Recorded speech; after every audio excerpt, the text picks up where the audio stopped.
یہاں سے تاریخ کا ایک انتہائی اہم واقعہ سامنے آتا ہے۔ ہاں، جب ہم اس ایوریسٹ کی چوٹی پر پہنچنے والے خاص مومنوں کی بات کرتے ہیں تو تاریخ میں پہلی بار امام سلطان محمد شاہ نے 1893 میں ان 313 حقیقی مومنز کا ایک نظام پیش کیا تھا۔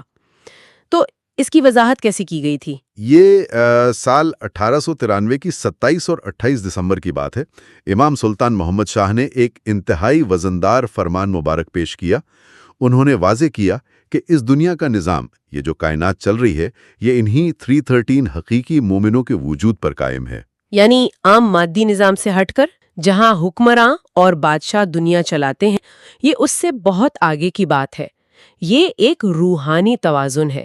اگر زمین پر یہ روحانی ہستیاں نہ ہوں تو دنیا کا توازن ہی بگڑ جائے۔ اچھا، ایک چیز جو میں پڑھ رہا تھا کہ اس نظام کی خوبصورتی یہ ہے کہ جب ان 313 میں سے کوئی ایک اس دنیا سے پردہ کر جاتا ہے، یعنی انتقال کر جاتا ہے، تو اس کی جگہ خالی نہیں چھوڑی جاتی۔ ٹھیک، ہاں، کسی اور روحانی طور پر ترقی کرنے والے انسان کو فوراً اس کی جگہ بلند درجے پر پہنچا دیا جاتا ہے تاکہ تعداد ہمیشہ 313 ہی رہے۔ لیکن یہاں ایک بہت بڑی الجھن پیدا ہوتی ہے۔ جب ہم ان 313 لوگوں کی بات کرتے ہیں تو بتایا گیا ہے کہ یہ عام دنیا سے مکمل طور پر چھپے ہوئے ہیں۔ صحیح۔ وہ لوگ ایک دوسرے کو بھی نہیں جانتے۔ اور چلو، دنیا کی نظر سے پوشیدگی تو سمجھ میں آتی ہے، مگر وہ تو خود اپنے آپ سے بھی چھپے ہوئے ہیں۔ یہ واقعی حیران کن ہے۔ یعنی ان کی ظاہری زندگی بالکل ہماری اور عام لوگوں جیسی ہوتی ہے۔ وہ بازاروں میں جاتے ہیں، ان کی خوشیاں، غم سب عام ہیں۔ میں اس مقام پر تھوڑا الجھ رہا ہوں۔ کسی عظیم روحانی کردار کو اسے خود ہی معلوم نہ ہو کہ وہ اس بلند ترین مقام پر ہے۔ یہ تو ایسی بات ہوئی جیسے کسی عظیم طاقتور بادشاہ کو اپنی ہی بادشاہت کا علم نہ ہو۔ ایسا کیسے ممکن ہے؟ یہی وہ مقام ہے جہاں مادی سوچ اور روحانی سوچ کا تصادم ہوتا ہے۔ مطلب، جب ہم دنیا کے کسی طاقتور شخص کی بات کرتے ہیں تو اس کے ساتھ ایک چیز لازمی جڑی ہوتی ہے، اور وہ ہے انا، یعنی ایگو۔ ہاں، میں نے یہ کیا، میں بہتر ہوں۔ بالکل۔ لیکن اصل روحانیت کے عروج پر، جہاں خدا کا نور دل میں بس جاتا ہے، وہاں یہ میں مکمل طور پر فنا ہو جاتی ہے۔ یہ ہستیاں اپنے بارے میں اس لیے بے خبر ہوتی ہیں کیونکہ ان کے اندر خود کو الگ سمجھنے کی انا ہوتی ہی نہیں۔ اچھا، یعنی جب میں ہی نہیں رہی تو یہ سوچنا کہ میں 313 میں سے ہوں ناممکن ہو جاتا ہے۔ ہاں، یہ ان کی پوشیدہ حالات اصل میں ان کی انتہائی عاجزی اور خدا کی طرف توجہ کی علامت ہے۔ مشہور صوفی بزرگ اور عالم جامی نے اپنی کتاب نفاحت الانس میں اس بات کو انتہائی خوبصورتی سے بیان کیا ہے۔ انہوں نے کیا لکھا ہے؟ انہوں نے لکھا ہے کہ خدا ان ہستیوں پر فروتانی کا ایک ایسا پردہ ڈال دیتا ہے اور انہیں عام لوگوں کی نظروں سے پوشیدہ رکھتا ہے کہ وہ خود بھی اس مقام پر غرور نہیں کر سکتے۔ واہ!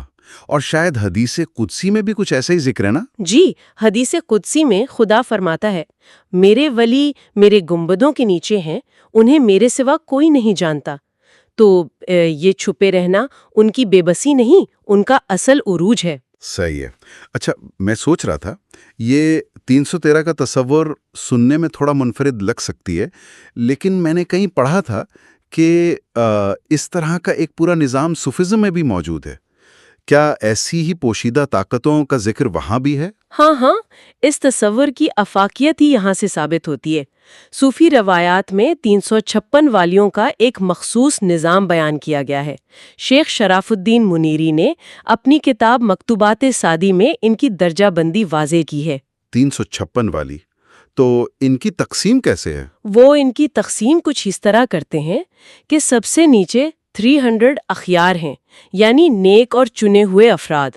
پھر اس سے اوپر 40 ابدال ہیں، یہ وہ ہستیاں ہیں جو مسلسل بدلی جاتی ہیں۔ یعنی وہی توازن کا نظام جو ہم نے 1893 کے فرمان میں دیکھا تھا کہ ایک دنیا سے جائے تو دوسرا اس کی جگہ آتا ہے۔ بالکل وہی توازن۔ پھر اس سے اوپر 7 ابرار ہیں جو نہایت سچے لوگ ہیں۔ اس کے بعد اوتاد ہیں۔ اوتاد، اس کا کیا مطلب ہے؟ اوتاد کا مطلب ہوتا ہے ستون یا پلرز، جن پر دنیا کا روحانی بوجھ ٹکا ہوتا ہے۔ پھر 3 نقبا ہیں اور ان سب کے مرکز میں ایک قطب ہوتا ہے۔ زبردست ریاضی ہے روحانیت کی۔ اور اسی کے ساتھ ایک اور روایت میں 4000 والیوں کا بھی ذکر ملتا ہے جنہیں دنیا نہیں جانتی۔ ان کی کیا نشانیاں بتائی گئی ہیں؟ اس نظریے کے مطابق ان کی موجودگی کی برکت سے زمین پر بارش ہوتی ہے اور پودے اگتے ہیں۔ مشہور صوفی بزرگ معروف الکرخی نے ان کی 3 بنیادی نشانیاں بیان کی ہیں۔ پہلی، ان کی سوچ ہمیشہ خدا کی طرف ہوتی ہے۔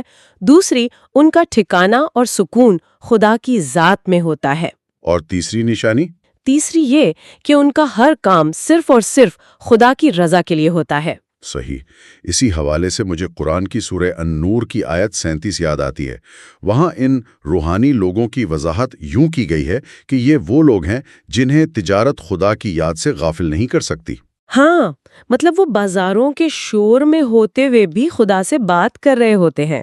ابو سلیمان دارانی کا بھی قول ہے کہ دنیا کے دھوکے سے صرف وہی محفوظ رہ سکتا ہے جس کے دل میں روحانی نور ہو۔ ٹھیک، لیکن دیکھیں اگر یہ لوگ اتنے ہی پوشیدہ ہیں تو کیا تاریخ میں کبھی ایسا ہوا کہ ان پر سے پردہ اٹھا ہو؟ کیا کسی نے پہچانا ان کو؟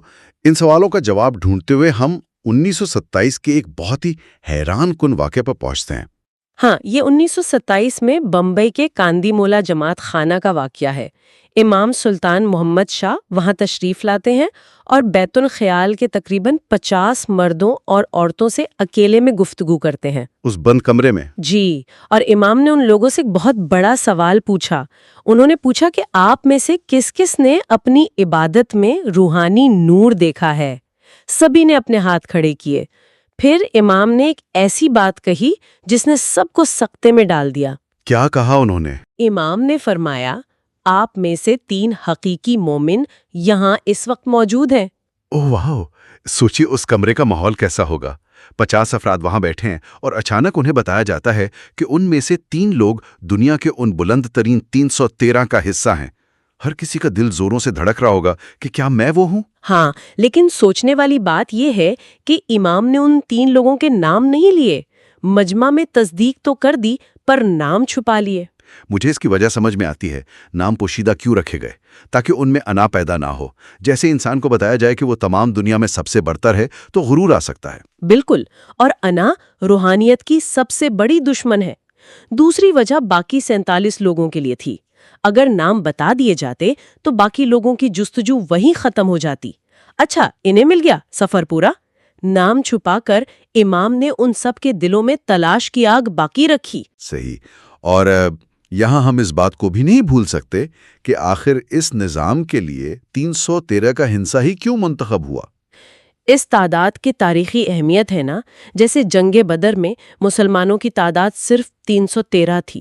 دشمن بڑا تھا لیکن ان کے روحانی یقین نے فتح دی۔ ہاں، اور 1,24,000 انبیاء میں سے جو خاص رسول آئے ہیں ان کی تعداد بھی 313 بتائی جاتی ہے۔ یعنی یہ ہنسا قدرتی طور پر روحانی حقیقت کی نشانی ہے۔ اور پھر 1903 کے فرمان میں بھی تو مومنوں کی 2 اقسام کا ذکر ہے نا؟ جی، بدرسر میں فرمایا گیا تھا کہ ظاہری مومن وہ ہیں جو صرف دکھاوے کی حد تک خود کو خوش رکھتے ہیں۔ ان کا انجام یہ ہے کہ وہ اسی مٹی میں مل جائیں گے۔ اور روحانی مومن؟ روحانی مومن وہ ہیں جو اپنی انا کو شکست دے چکی ہوتی ہیں۔ وہ روحانی سفر میں ہمیشہ بہتر ہونے کی تلاش میں آگے بڑھتے ہیں اور ان کا آخری مقام عام جنت سے بھی بلند ہوتا ہے۔ اچھا، اب تک کی ہماری اس گفتگو میں ہم نے یہ سمجھا کہ یہ 313 افراد ہیں، چاہے وہ پوشیدہ ہوں لیکن ہیں تو انسان ہی۔ لیکن اس مطالعے کا رخ تب پلٹ جاتا ہے جب 1991 میں ملنے والی بھگت کاراروڑا کی ڈائری سامنے آتی ہے۔ یہ واقعی اس نجات کا سب سے گہرا حصہ ہے۔ انہوں نے امام سلطان محمد شاہ کے اسی 1893 والے فرمان کو بنیاد بنایا۔ امام نے فرمایا تھا کہ عقل کو سانپ کی طرح ہونا چاہیے اور مصیبت میں فروتانی کو کبوتر جیسا بننا چاہیے۔ جب 313 حقیقی متحد ہوں، عقل سانپ جیسی ہو اور فروتانی کبوتر جیسی، تو خدا کے نور کی ضرورت ہوتی ہے۔ اگر ظاہری نظروں سے دیکھا جائے تو یہ عجیب معلوم ہوتا ہے، سانپ اور کبوتر۔ یہی تو پوائنٹ ہے جہاں بھگت کاراروڑا نے باطن کا مطلب ڈھونڈا۔ انہوں نے بتایا کہ حقیقی سے مراد 313 الگ الگ انسان نہیں ہیں، بلکہ انسان کی اندر کی 313 حقیقتیں یا نیک خوبیاں ہیں۔ یعنی دنیا کے کسی کونے میں 313 لوگ نہیں ڈھونڈنے، بلکہ ایک ہی انسان کے اندر وہ 313 خوبیاں جگانی ہیں۔ ہاں، جیسے سچ بولنا، ایمانداری، وفاداری۔ ہاں، جب ایک انسان کے اندر یہ سینکڑوں خوبیاں جمع ہو جاتی ہیں تب باطنی تبدیلی آتی ہے، اور عقل سانپ کی طرح ہو، اس کا مطلب یہ ہے کہ جیسے سانپ زمین کے نیچے سے آنے والی حرکت کو محسوس کر لیتا ہے۔ آوازیں نہیں سنتا، وائبریشنز محسوس کرتا ہے۔ بالکل، جب عقل دنیا کے شور سے بند ہو جاتی ہے تو وہ اپنے اندر موجود خدا کے روحانی نور کو محسوس کر لیتی ہے۔ کیا ہی بے مثال تعویل ہے۔ اور پھر کبوتر کی مثال عاجزی کی ہے کہ جب عقل خزانے تک پہنچ جائے پھر بھی انسان میں عاجزی باقی رہے، تب اس کے دل میں خدا کے نور کا ظہور ہوتا ہے۔ معجزہ باہر نہیں، اندر ہوتا ہے صحیح معنوں میں۔ اگر ہم اس گفتگو کو سمیٹتے ہوئے دیکھیں تو 313 حقیقی مومنوں کا تصور ظاہری بھی ہے جو دنیا کا توازن برقرار رکھتے ہیں، اور اس کا ایک انتہائی گہرا باطنی مطلب بھی ہے، وہ 313 خوبیاں جو ہم میں سے ہر ایک کے اندر چھپی ہوئی ہیں۔ یعنی روحانیت باہر ڈھونڈنے کا تصور نہیں، بلکہ خود ان جیسا بننے کی کوشش ہے۔ جب تک ہم اپنے اندر کی ان برائیوں کو فتح کر کے ان خوبیوں کو نہیں جگائیں گے، ہم اس سفر کے حقیقی مسافر نہیں بن سکتے۔ یقیناً، جب تک اندر کا برتن ٹھیک طرح سے صاف نہیں کیا جائے، روحانیت کا نور ٹھہر نہیں سکتا، اور یہ عمر بھر کی کوشش ہے۔ تو اس گہرے مطالعے کو اختتام کی طرف لے جاتے ہوئے ایک ایسی بات پر لازماً سوچئے۔ آج ہم نے جانی کہ 313 خوبیوں اور عاجزی کو اپنانا ہی اصل میں روحانی نور تک پہنچنے کی چابی ہے۔ تو اس تیز رفتار شور شرابے سے بھری ہوئی دنیا میں ایسی کون سی بنیادی روحانی خوبی ہے جسے روزانہ کے معاملات میں بہت معمولی سمجھ کر نظر انداز کیا جا رہا ہے؟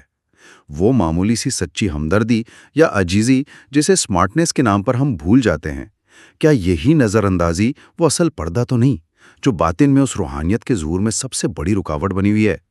یہ ایک ایسی حقیقت ہے جس پر دن کے کسی خاموش حصے میں اکیلے بیٹھ کر ضرور غور کرنا چاہیے۔ آج کی نشست میں بس اتنا ہی۔ اس گہرے مطالعے میں شامل ہونے کا شکریہ۔